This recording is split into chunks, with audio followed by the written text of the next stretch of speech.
Hi there, y'all. Hope you're having a fantastic day. Quick question for you, though. Have you ever wanted to be famous? That's a silly question. Of course everyone wants to be famous. You get free food, everyone likes you, free food, your life is perfect, you get to be on TV, and guess what? Free food! I mean, living the life of a famous person, that's the way to go. And that's why this month, we ain't gonna just talk about being famous. We're gonna become famous. Well, me, but y'all are gonna come along for the ride. Now the first step is the hardest part, become famous. How am I gonna do that? Well, let's think. There's a couple famous people out there. I could look at what they did to become famous, then I could pick one of those things, so I could do those things. That thing. Alright, let's see. We got LeBron James. He became famous by doing basketball. That's too easy. There's Iron Man. He got famous by being a genius that saved the world. Boring. Man, I wish I could just find someone. Ah! I found it! I found it! You see, this gentleman videotaped himself dancing, and boom! He got 900 million views! And he got famous just for dancing? That's crazy. Wait, what if I did that? All I have to do is dance? That's genius! It's simple.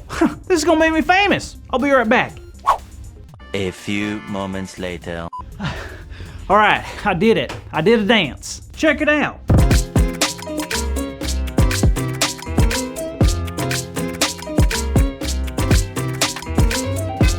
Now, I'm gonna upload it and let's just hope for the best. Now, I'll just give it some time and hopefully it'll go viral. But right now, I must prepare myself.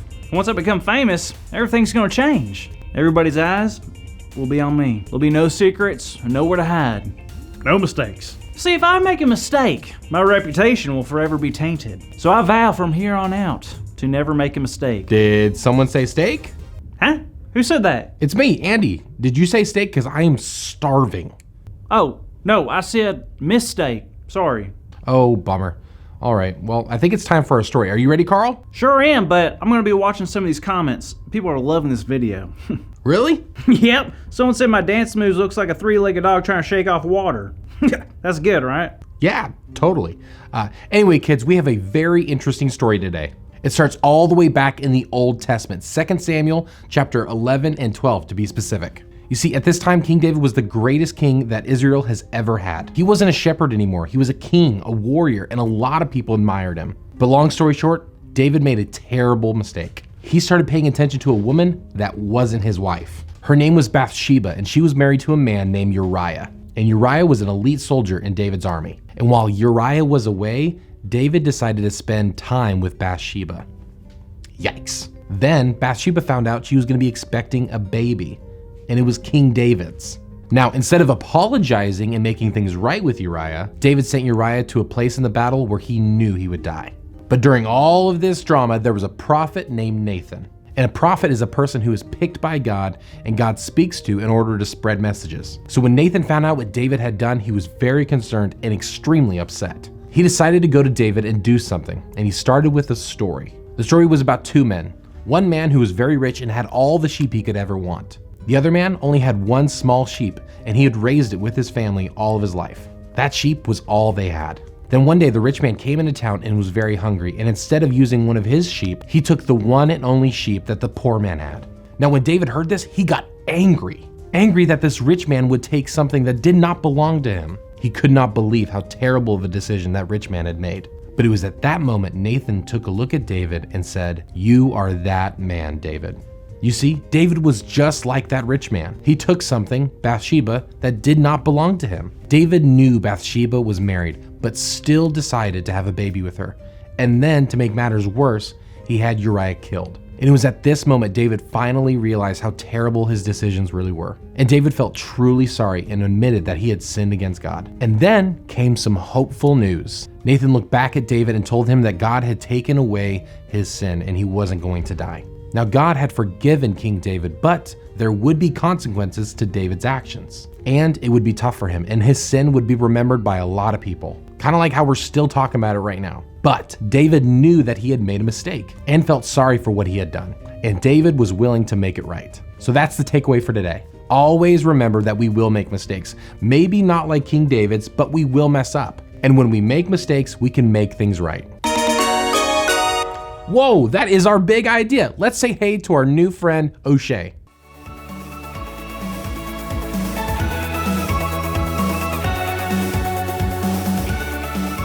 Thanks, Andy. All right, that was an awesome story. I think to remember what we learned, we should say the big idea out loud together. The big idea is when we make mistakes, we can make things right. Let's say it together. 1, 2, 3. When we make mistakes, we can make things right.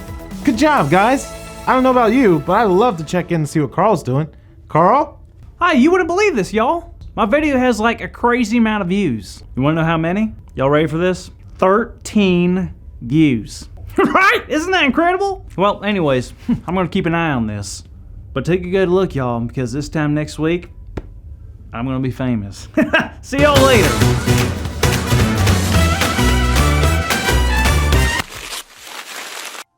It's time for our Bible story. Today's Bible story is about a guy named David. He's a pretty important person in the Bible.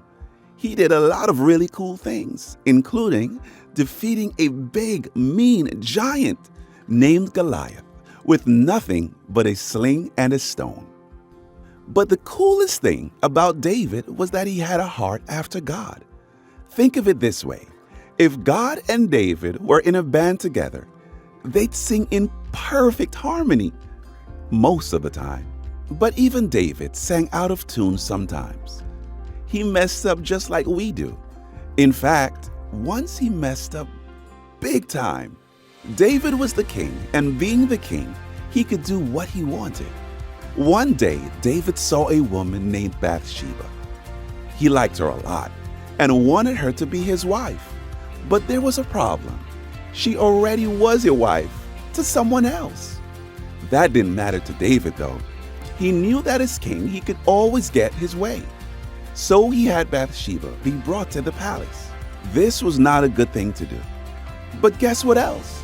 David found out Bathsheba was going to have a baby. His baby.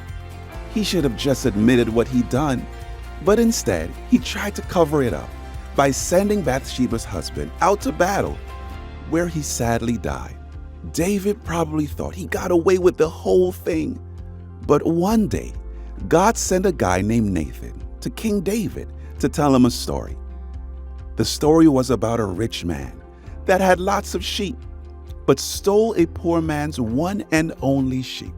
The story made David so mad that he demanded to know who this rich man was. He was clearly not a good person. Nathan said, "It's you, King David." Nathan explained that David had everything he could ever want because he was the king. But what he did by making Bathsheba his wife was not okay. David finally understood that he had made a huge mistake. He knew God was not happy with what he did. He admitted what he did was wrong, and he was truly sorry.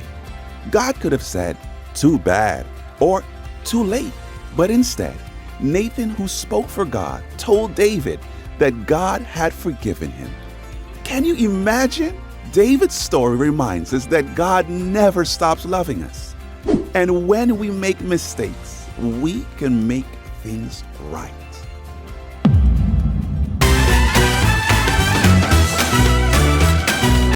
First Corinthians 10, verse 31.